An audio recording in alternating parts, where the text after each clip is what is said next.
Nascido em 1944, na cidade de Guildford, Nova Gales do Sul, Ivan Milat era integrante de uma família de imigrantes croatas.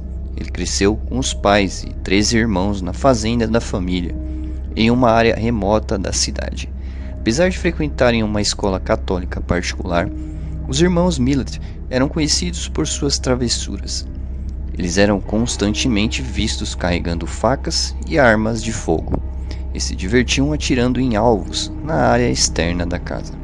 Aos 13 anos, Ivan já era considerado um delinquente pela polícia local. Aos 17, foi enviado a um centro de detenção juvenil por praticar roubos e furtos de veículos. Segundo Boris Milat, um dos irmãos mais velhos, Ivan mostrava sinais de psicopatia desde cedo.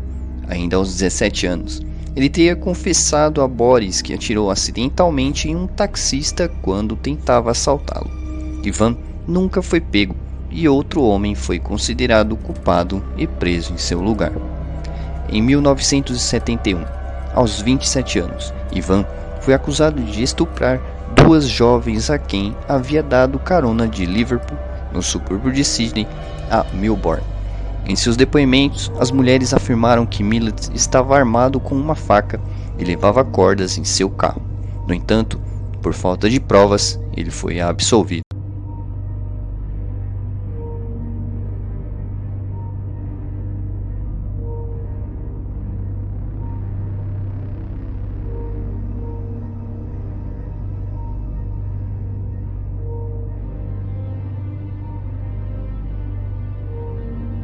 Ivan se casou com Karen Duke em 1984.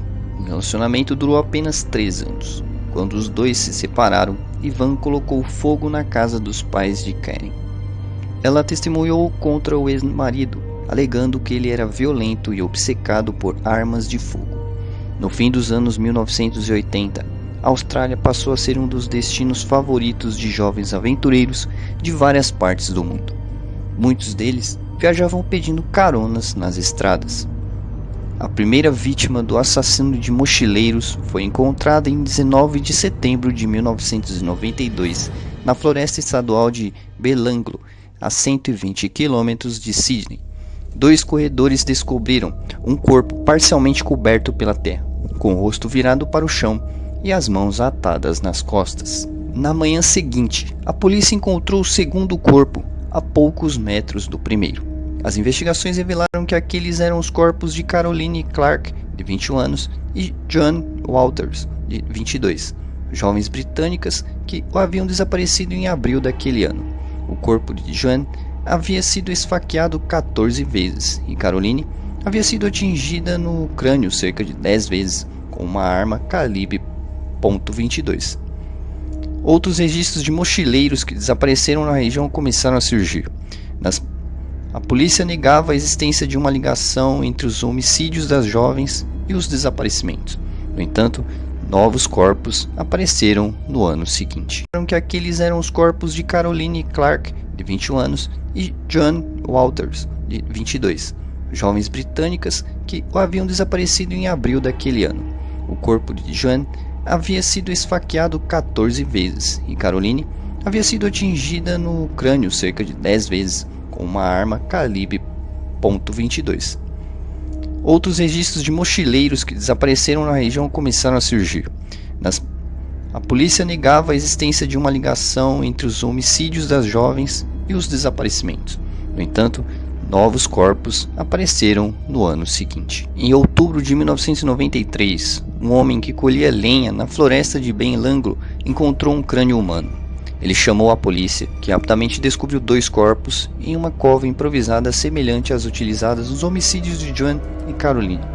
As vítimas foram identificadas como James Harold Gibson e Deborah Phillips Everest, ambas de 19 anos. O casal australiano desapareceu em 1989, quando saíram de Sydney com o objetivo de pegar caronas até a região sul do país. O corpo de James foi encontrado com diversos ferimentos provocados por uma longa faca de caça. Os golpes foram tão fortes e profundos que que quebraram sua coluna e perfuraram seus pulmões. Já Deborah teve o crânio fraturado e a mandíbula quebrada, além de ter sido esfaqueada nas costas.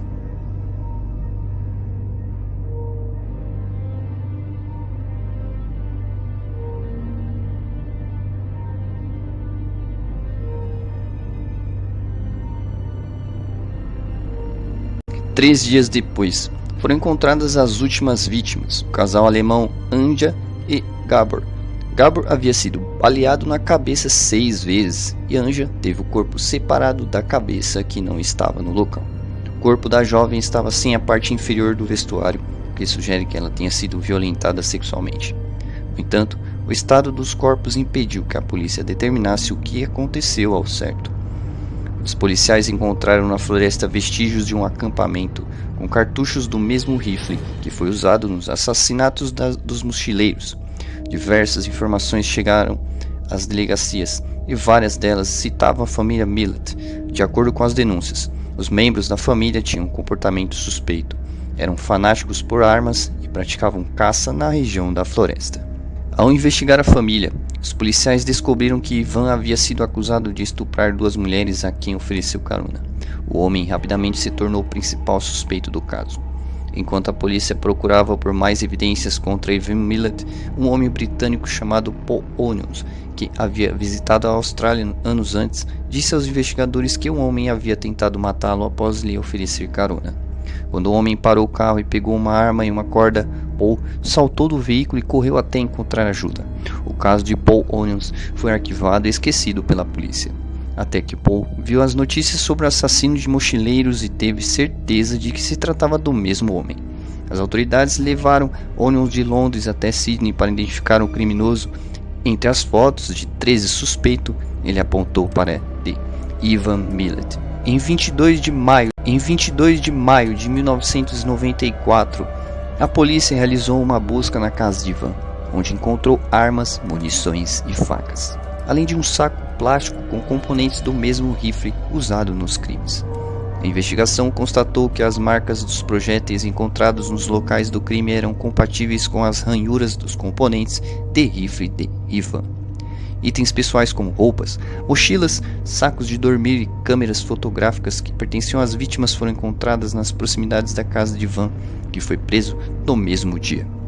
No julgamento, em março de 1996, Ivan Millet alegou inocência e afirmou que alguém estava tentando incriminá-lo. Mesmo assim, foi condenado a 7 penas de prisão perpétua, além de uma pena de 6 anos pelo ataque a Paul Onions. As autoridades acreditam que Millet pode ter feito ainda mais vítimas, visto o grande número de mochileiros que desapareceram naquela região na época.